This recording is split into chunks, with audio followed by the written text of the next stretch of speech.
नमस्कार। आज हम जेम्स क्लियर की जो बहुत फेमस किताब है एटॉमिक हैबिट्स, उसके पहले चैप्टर को थोड़ा गहराई से समझेंगे। हाँ बिल्कुल।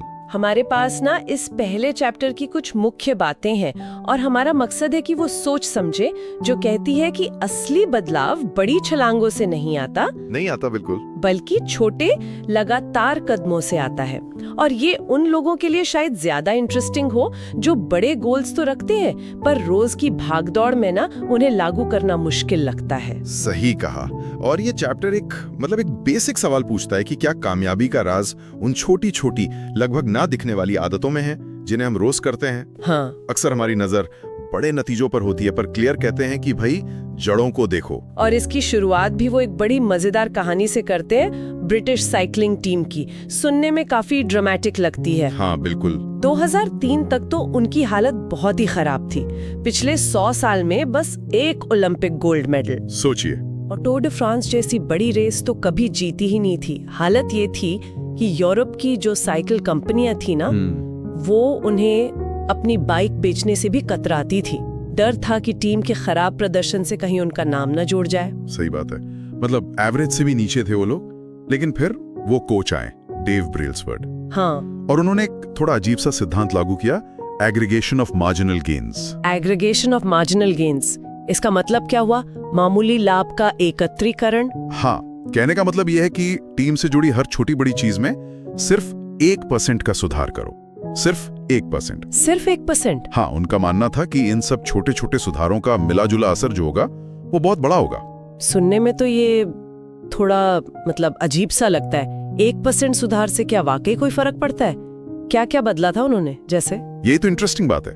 बदलाव बहुत ही मामूली थे। जैसे साइकिल की सीट को थोड़ा और आरामदायक बना दिया। अच्छा। ताकि राइडर्स ज्यादा देर तक बिना दिक्कत के बैठ सकें। राइडर्स की जर्सी का कपड़ा बदला ताकि हवा कम लगे। टायरों में खास किस्म का जेल इस्तेमाल किया ताकि पंक्चर जल्दी ठीक हो जाए। और भी कुछ चीजें थी शायद, जैसे वो हाथ धोने वाली बात। हाँ, वो तो बहुत ही बेसिक लगती है। हाँ, उन्होंने राइडर्स को हाथ धोने का सबसे असरदार तरीका सिखाया। क्यों? ताकि सर्दी जुकाम जैसे इन्फेक्शन कम हो और ट्रेनिंग में रुकावट ना आए। अच्छा। जिस ट्रक में साइकिलें ले जाते थे उसके अंदर सफेद पेंट करवाया। सफेद पेंट ट्रक के अंदर? हाँ, ताकि धूल का छोटे से छोटा कण भी दिख जाए और बाइक की परफॉर्मेंस पर असर ना पड़े। यहाँ तक कि राइडर्स के लिए सही गद्दे और तकिए चुने गए। अरे बाप रे। ताकि उनकी नींद अच्छी हो। ये तो वाकई बहुत ही ज्यादा बारीकी से सोचा गया। अलग अलग देखो तो शायद हंसी भी आए इन बदलावों पर, लेकिन नतीजा चौंकाने वाला था। सिर्फ 5 साल लगे। 2008 के बीजिंग ओलंपिक्स में ब्रिटिश साइकिलिंग टीम ने ट्रैक साइकिलिंग इवेंट्स में 60% गोल्ड मेडल जीत लिए। 60%? 5 साल में? हाँ, और अगले कुछ सालों में उन्होंने कई बार टूर डे फ्रांस जीता। ब्रैडली विगन्स, क्रिस फ्रूम, ये सब राइडर्स इसी सिस्टम से निकले। कमाल है। तो ये कहानी यही दिखाती है कि छोटे लगातार सुधार कैसे मिलकर एकदम असाधारण रिजल्ट दे सकते हैं। तो ये उस आम सोच को बिल्कुल चैलेंज करता है कि अगर कुछ बड़ा करना है तो कोई बड़ा क्रांतिकारी कदम उठाना पड़ेगा। ये किताब कह रही है कि नहीं, छोटे छोटे लगातार होने वाले सुधार ज्यादा पावरफुल हो सकते हैं। बिल्कुल। और यहीं पर वो मैथ्स वाला पहलू आता है, जिसे क्लियर कहते हैं आदतों का चक्रवृद्धि ब्याज, कंपाउंड इंटरेस्ट। अच्छा, compound interest of self improvement. हाँ, उनका तर्क है कि अगर आप रोज सिर्फ 1% बेहतर होते हैं, सिर्फ 1%, तो 1 साल के अंत तक आप अपने शुरुआती लेवल से लगभग 37 गुना बेहतर हो सकते हैं। 37 गुना? यह आंकड़ा थोड़ा ज्यादा नहीं लग रहा? रोज 1% बेहतर होना भी तो आसान नहीं है। हाँ देखिए, आसान नहीं है। डिसिप्लिन तो लगता है, लेकिन गणितीय रूप से ये बिल्कुल सही है। जैसे कंपाउंड इंटरेस्ट में पैसा सिर्फ मूल पर नहीं, ब्याज पर भी ब्याज कमाता है ना। हाँ। वैसे ही छोटे सुधार एक दूसरे पर बिल्ड होते चले जाते हैं। जरूरी है कंसिस्टेंसी, और इसका उल्टा भी उतना ही सच है। अगर आप रोज 1% खराब होते जाते हैं, मान लीजिए रोज थोड़ा जंक फूड खा लिया या एक्सरसाइज छोड़ दी, तो साल के अंत तक आप लगभग 0 पर पहुंच सकते हैं। गिरावट भी कंपाउंड होती है। तो ये सिर्फ पॉजिटिव सुधारों पर ही लागू नहीं होता, नेगेटिव आदतें भी हमें वैसे ही नीचे खींच सकती है। ये वाकई सोचने वाली बात है। तो क्लियर इसे कहते हैं, habits are the compound interest of self improvement. सही। ये एक बहुत पावरफुल आइडिया है, क्योंकि ये हमें अपनी रोजमर्रा की छोटी छोटी चॉइसेस की लॉन्ग टर्म इंपॉर्टेंस समझाता है। हम अक्सर छोटे फैसलों को ये सोचकर इग्नोर कर देते हैं कि अरे इससे क्या फर्क पड़ेगा। हाँ बिल्कुल। लेकिन समय के साथ यही चीजें हमारी दिशा तय करती हैं। लेकिन इसमें एक मुश्किल भी है। कई बार हम मेहनत करते हैं, अच्छी आदतें अपनाने की कोशिश करते हैं, पर नतीजे वो तुरंत नहीं दिखते। बिल्कुल। जैसे जिम जाना शुरू किया, डाइट बदली, पर वजन वहीं का वहीं, पढ़ाई शुरू की पर नंबर नहीं बढ़ रहे हैं। ऐसे में निराश होकर छोड़ देना बहुत आसान होता है। और इसी निराशा के पल को समझाने के लिए क्लियर एक और कॉन्सेप्ट लाते हैं, plateau of latent potential.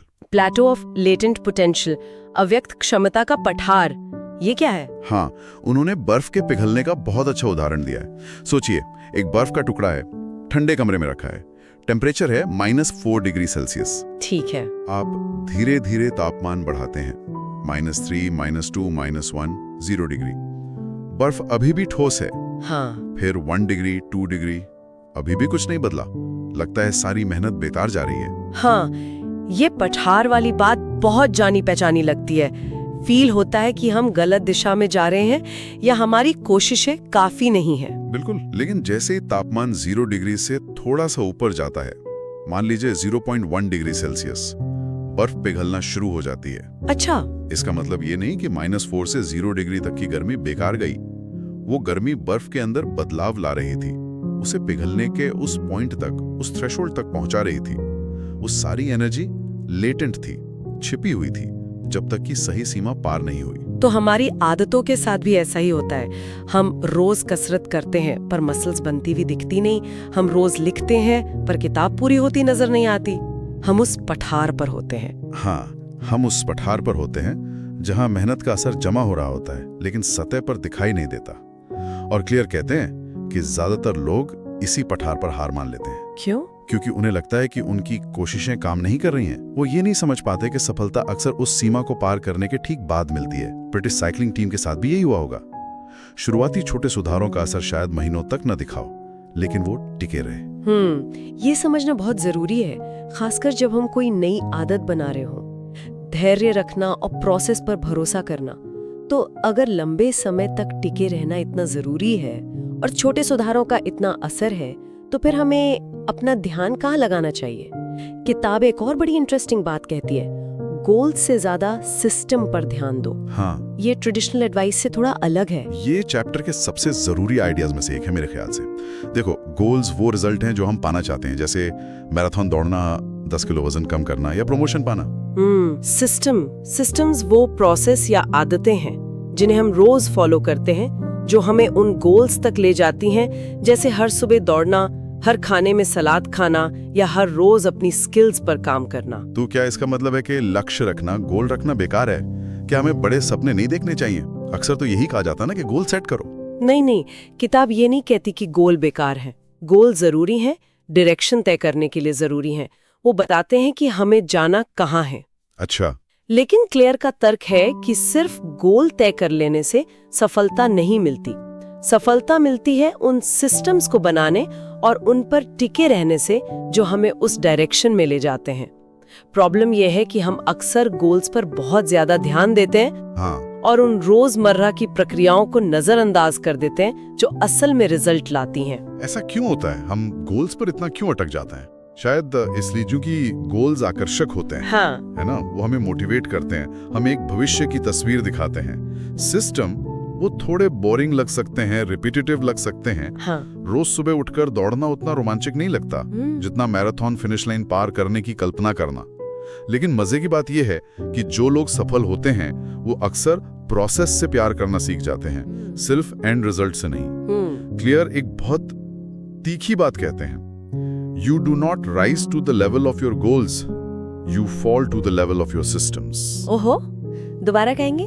You do not rise to the level of your goals. You fall to the level of your systems. यानी आप अपने लक्ष्यों के स्तर तक नहीं उठते, आप अपने सिस्टम के स्तर तक गिरते हैं। वाह। इसका मतलब है कि प्रेशर में या जब मोटिवेशन कम होता है तो हम अपने सबसे अच्छे इरादों पर नहीं, बल्कि अपनी जो बनी बनाई आदतें हैं, जो सिस्टम है, उस पर निर्भर करते हैं। ये लाइन तो सोचने पर मजबूर करती है। मतलब अगर हमारा सिस्टम कमजोर है तो बड़े से बड़ा लक्ष्य भी हमें बचा नहीं पाएगा। जैसे कोई स्टूडेंट है, उसे एग्जाम में टॉप करना है, ये गोल हो गया। हाँ। लेकिन उसका पढ़ने का कोई रेगुलर सिस्टम नहीं है तो शायद वो सफल ना हो पाए। बिल्कुल। एक और उदाहरण लो, 2 बास्केटबॉल टीमें हैं, दोनों का गोल है चैंपियनशिप जीतना। ठीक है। गोल सेम है, लेकिन एक टीम रोज ड्रिल करती है, अपनी टेक्निक सुधारती है, टीम वर्क पर ध्यान देती है, ये उसका सिस्टम है। दूसरी टीम सिर्फ जीतने की बातें करती है पर प्रैक्टिस में ढीली है। कौन जीतेगा? जाहिर है जिसका सिस्टम बेहतर है। बिल्कुल। इसलिए फोकस गोल से हटकर उस सिस्टम को बनाने और सुधारने पर होना चाहिए जो आखिरकार गोल तक पहुंचाएगा। ये मानसिकता में एक बहुत बड़ा बदलाव है, रिजल्ट पर फोकस करने के बजाय प्रोसेस पर फोकस करना। और शायद यही चीज कंसिस्टेंसी बनाए रखने में भी मदद करती है, क्योंकि आप रोज अपने सिस्टम को फॉलो करने में एक छोटी जीत महसूस कर सकते हैं। एग्जैक्टली। बजाय इसके कि आप दूर के गोल तक पहुंचने का इंतजार करें। सही कहा। सिस्टम पर ध्यान देने से प्रोग्रेस ज्यादा सस्टेनेबल और कम निराशाजनक हो जाती है। आप रोज अपने सिस्टम को लागू करने पर फोकस करते हैं और परिणाम अपने आप आने लगते हैं। ये उस प्लेटो ऑफ लेटेंट पोटेंशियल को पार करने में भी मदद करता है, क्योंकि आप प्रोसेस पर भरोसा करते हैं, भले ही रिजल्ट तुरंत न दिखे। इसी से जुड़ा एक और आइडिया है जो किताब में है कि हमारे जो नतीजे हैं, हमारे रिजल्ट्स, वो हमारी आदतों का पिछला माप है, लैगिंग मेजर्स। इसका क्या मतलब है? इसका मतलब है कि जो परिणाम हम आज अपनी जिंदगी में देखते हैं, हमारी हेल्थ, हमारा बैंक बैलेंस, हमारी नॉलेज, हमारे रिश्ते, ये सब हमारी पिछली आदतों का नतीजा है। ये लैगिंग है, यानी ये पीछे चलती हैं। ये हमारे पास्ट का आईना है। जैसे अगर कोई आज ओवरवेट है तो ये उसकी पिछले महीनों या सालों की खाने पीने और एक्सरसाइज की आदतों का नतीजा है। हाँ। अगर किसी का बैंक अकाउंट खाली है तो ये उसकी पिछली खर्च करने और बचाने की आदतों का नतीजा है। बिल्कुल। आपका ज्ञान आपकी पिछली पढ़ने और सीखने की आदतों का परिणाम है। आपकी घर की या डेस्क की अव्यवस्था आपकी पिछली सफाई और ऑर्गेनाइज करने की आदतों का परिणाम है। क्लियर? कहते हैं कि आपकी नेटवर्थ आपकी फाइनेंशियल आदतों का एक लैगिंग मेजर है, आपका वजन आपकी खाने की आदतों का एक लैगिंग मेजर है, आपका ज्ञान आपकी सीखने की आदतों का लैगिंग मेजर है, आपकी क्लटर यानी अव्यवस्था आपकी सफाई की आदतों का लैगिंग मेजर है। तो अगर हम अपने आज के नतीजों से खुश नहीं हैं, तो हमें नतीजों को कोसने के बजाय उन आदतों को देखना होगा जिन्होंने इन नतीजों को पैदा किया है। सटीक। ये एक बहुत एम्पावरिंग नजरिया है, क्योंकि ये हमें ब्लेम गेम से हटाकर एक्शन की ओर ले जाता है। आप सीधे अपना बैंक बैलेंस नहीं बदल सकते, है ना? नहीं। लेकिन आप आज से अपनी खर्च करने की आदत बदल सकते हैं। आप सीधे अपना वजन कम नहीं कर सकते, लेकिन आप आज से बेहतर खाना चुन सकते हैं। फोकस उन आदतों पर होना चाहिए जो भविष्य के नतीजों को शेप देंगी। और यहीं पर वो बात फिर से जुड़ जाती है कि अच्छी आदतें समय को हमारा दोस्त बनाती हैं। हाँ, बिल्कुल। और बुरी आदतें दुश्मन। बिल्कुल। अगर आपकी आदतें अच्छी हैं तो टाइम आपके लिए काम करता है। हर बीतता दिन आपके पॉजिटिव रिजल्ट्स को बढ़ाता जाता है, वही कंपाउंडिंग। लेकिन अगर आपकी आदतें बुरी हैं तो टाइम आपके खिलाफ काम करता है। हर बीतता दिन नेगेटिव नतीजों के बोझ को बढ़ाता जाता है। तो ये सब समझने के बाद किताब का जो टाइटल है एटॉमिक हैबिट्स, उसका मतलब और भी गहरा लगता है। एटॉमिक शब्द का यहाँ क्या खास मतलब है? एटॉमिक शब्द के यहाँ 2 मतलब हैं, जैसा क्लियर खुद बताते हैं। पहला मतलब है एटम या परमाणु की तरह बहुत छोटा, लगभग अदृश्य एक यूनिट। ये उन 1% सुधारों की ओर इशारा करता है, उन छोटी आदतों की ओर जिन्हें हम अक्सर नजरअंदाज कर देते हैं। अच्छा, और दूसरा मतलब? दूसरा मतलब है एटम की तरह ही किसी बड़ी प्रणाली, किसी बड़े सिस्टम का फंडामेंटल कण, जिसमें अपार एनर्जी या शक्ति छिपी हो। जैसे एटम में होती? हाँ, जैसे परमाणु मिलकर अणु बनाते हैं और अणु मिलकर पदार्थ, वैसे ही छोटी छोटी आदतें मिलकर एक बड़ा सिस्टम बनाती हैं और असाधारण परिणाम दे सकती हैं। तो एटॉमिक हैबिट एक छोटी आदत है जो एक बड़े सिस्टम का हिस्सा है। ये मामूली लग सकती है, लेकिन इसमें बदलाव लाने की जबरदस्त क्षमता है। तो एटॉमिक हैबिट्स वो छोटी बुनियादी आदतें हैं जो हमारे रोजमर्रा के जीवन की ईंटें हैं। अकेले शायद कमजोर लगें, पर जब सही तरीके से जमाई जाएं तो एक मजबूत इमारत खड़ी कर सकती हैं। बिल्कुल। ये ब्रिटिश साइकिलिंग टीम के 1% सुधारों जैसा है। हर सुधार छोटा, पर सब मिलकर जीत का सिस्टम बन गया। एकदम सही। ये सिर्फ अच्छी आदतें बनाने के बारे में नहीं है, बल्कि एक ऐसा सिस्टम बनाने के बारे में है जहां अच्छी आदतें नेचुरली पनप सकें और बुरी आदतें मुश्किल हो जाएं। ये छोटी जीतों को जमा करके बड़ी सफलता हासिल करने का तरीका है। तो चलिए इस पहले चैप्टर से निकले जो मेन आइडियाज हैं उन्हें फटाफट समेटते हैं। पहली और सबसे जरूरी बात, आदतें कंपाउंड इंटरेस्ट की तरह काम करती हैं। हाँ। छोटे लगातार किए गए निवेश या गलतियां समय के साथ बहुत बड़े परिणाम देते हैं। 1% रूल। दूसरी बात, प्रोग्रेस सीधी रेखा में नहीं होती। हमें अक्सर प्लेटो ऑफ लेटेंट पोटेंशियल से गुजरना पड़ता है, जहां मेहनत का फल तुरंत नहीं दिखता। यहाँ पेशेंस और कंसिस्टेंसी बहुत जरूरी है। सफलता अक्सर उस पॉइंट की ठीक बाद मिलती है जहां ज्यादातर लोग हार मान लेते हैं। तीसरी बात, जो शायद सबसे हटके लगे, गोल्स से ज्यादा अपने सिस्टम पर फोकस करें। बिल्कुल। लक्ष्य दिशा बताते हैं, पर सिस्टम प्रगति सुनिश्चित करते हैं। अपनी रोजमर्रा की प्रक्रियाओं को सुधारें, परिणाम खुद ब खुद आएंगे। और वो लाइन याद रखें, आप अपने लक्ष्यों के स्तर तक नहीं उठते, अपने सिस्टम के स्तर तक गिरते हैं। हाँ। और चौथी बात, हमारे आज के परिणाम हमारी पिछली आदतों का आईना है, लैगिंग मेजर्स। अगर आप भविष्य बदलना चाहते हैं तो आपको अपनी आज की आदतों को बदलना होगा। अच्छी आदतें समय को आपका साथी बनाती हैं, बुरी आदतें दुश्मन। बिल्कुल। कुल मिलाकर ये पहला चैप्टर हमें अपनी रोजमर्रा की जिंदगी को एक माइक्रोस्कोप के नीचे देखने के लिए कहता है ना? हाँ, बिल्कुल। ये हमें उन छोटी छोटी अनदेखी ताकतों को पहचानने की क्षमता देता है, जो या तो हमें आगे बढ़ा रही हैं या पीछे खींच रही हैं। निश्चित रूप से ये हमें अपनी आदतों के प्रति ज्यादा जागरूक और इंटेंशनल होने के लिए प्रेरित करता है। ये दिखाता है कि बड़े बदलावों के लिए बड़े कदमों का इंतजार करने की जरूरत नहीं है। शुरुआत आज, अभी एक छोटी एटॉमिक आदत से हो सकती है। तो इस चर्चा के अंत में एक विचार जो शायद हमारे सुनने वालों के मन में गूंजता रहे।